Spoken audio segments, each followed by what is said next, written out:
The Holy Gospel according to Matthew, the 5th chapter. Glory to you, O Lord. When Jesus saw the crowds, he went up the mountain, and after he sat down, his disciples came to him. Then he began to speak, and he taught them by saying, "Blessed are the poor in spirit, for theirs is the kingdom of heaven. Blessed are those who mourn, for they will be comforted. Blessed are the meek, for they will inherit the earth. Blessed are those who hunger and thirst for righteousness, for they will be filled. Blessed are the merciful, for they will receive mercy. Blessed are the pure in heart, for they will see God. Blessed are the peacemakers, for they will be called children of God. Blessed are those who are persecuted for righteousness' sake, for theirs is the kingdom of heaven. Blessed are you when people revile you and persecute you and utter all kinds of evil against you falsely on my account. Rejoice and be glad, for your reward is great in heaven, for in the same way they persecuted the prophets who were before you." The Gospel of the Lord. Praise to you, O Christ.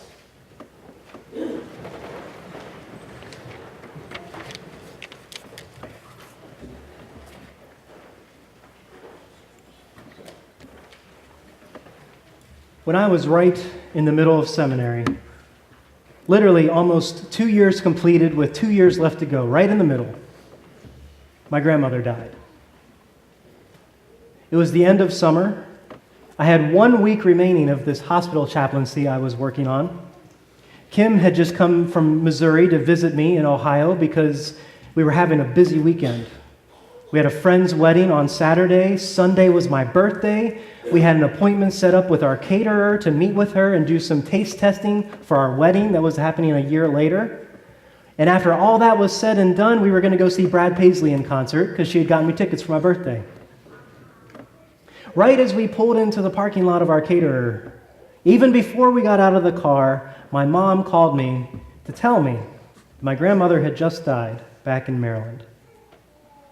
"Oh yeah, and happy birthday," she said as she hung up the phone.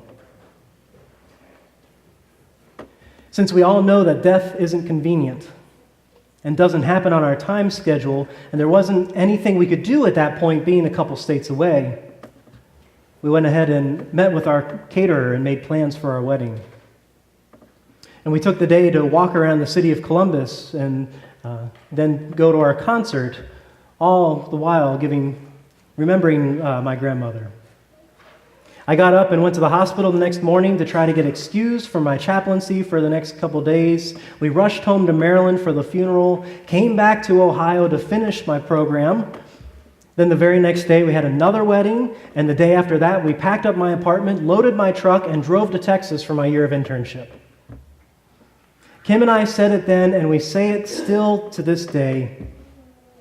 In the midst of death, all we want is for things to stop. Sometimes death changes the plans we have. That's a given. But sometimes we still have to take care of those things that are already there. Life just keeps moving forward for those of us still here. The world keeps turning, seemingly with no regard for the grief and the tragedy that we're facing. For me, the death of my grandmother was not a huge surprise. She had been in declining health for quite a while, and we knew it was only a matter of time. And I was able to get home for a few days to spend time with family and attend the funeral, but we had to turn right back around and jump right back into the schedule of everything else. Finally, shortly after I got into Texas and I kind of got my year settled in, one of my advisors from seminary called me. She had heard that my grandmother died, and she knew this hectic itinerary I was trying to keep and all of that. So as we talked, she finally said, "Stephen,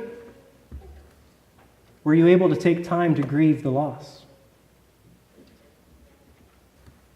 I really didn't know how to answer that, which kind of told me that, no, I hadn't taken time for myself to grieve. So she offered some advice. She said, find a little bit of time to myself, or make time for yourself. Find a quiet place. light a candle, and remember your grandmother. So I did. I took the time to be silent, to recall memories, to pray, to cry, to give thanks for who she was, and to give thanks for who God is. It was holy time for me. It was probably only a few minutes, but boy, it felt so much longer than that. My grief wasn't over by no means. I mean, you don't just cry it out and you're done. That's not how grief works. It was simply one important, holy time that was set aside to remember this woman for me. And it's been a practice that I've found myself engaging in at the death of others, at friends and family and members. So here we are today, remembering all saints. Saints who have gone before us, saints here among us, saints who are still to come.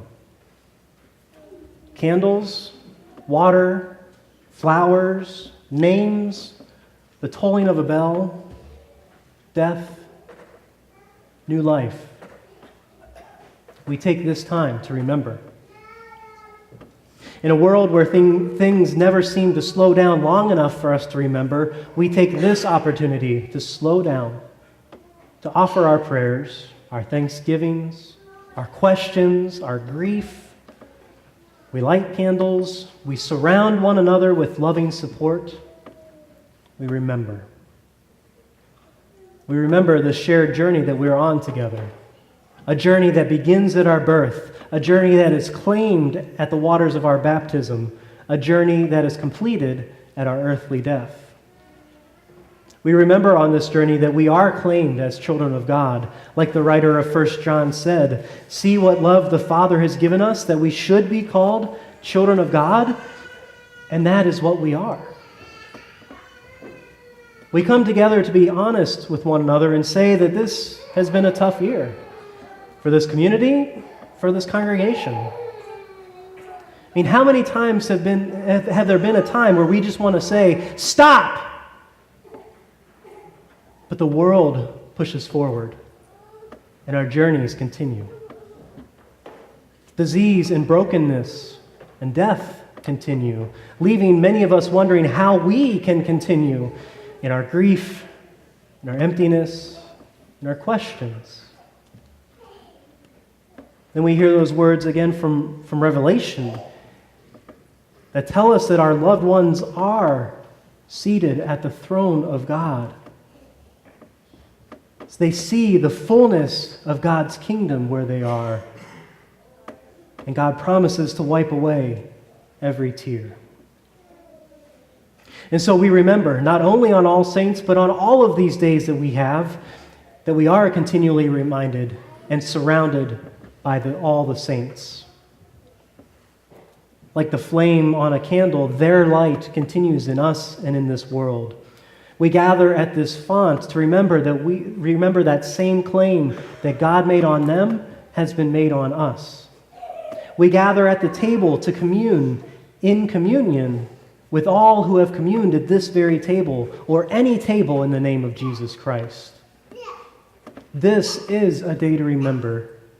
This is a day for us to be filled with hope, not just from God, but from the memory and the journey of all the saints who are gathered in our midst. Thanks be to God. Amen.